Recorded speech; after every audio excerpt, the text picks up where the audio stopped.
Welcome to global channel. Jayanthi Amit Shetty tip and cooking ఛానల్కి స్వాగతం.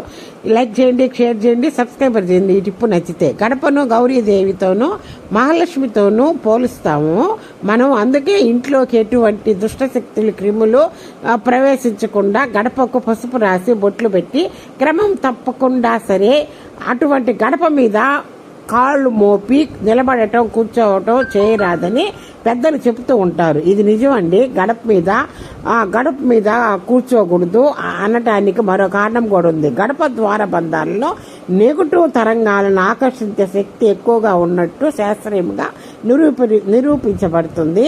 అక్కడ కూర్చోవటం కానీ నిలబడటం కానీ చేసినప్పుడు ఆ ప్రభావాలు సోకి ప్రమాదం ఉంది. అందువల్ల గడప మీద కూర్చోరాదు అంటారు పెద్దలు. గడప మీద హిరణ్యకశిపుని విష్ణుమూర్తి గడప మీదేనండి అసలు చంపింది. అసలు గడపని తొక్కకూడదు, కూర్చోకూడదు, గడప కాడ శుభ్రంగా ఉండాలంటారు.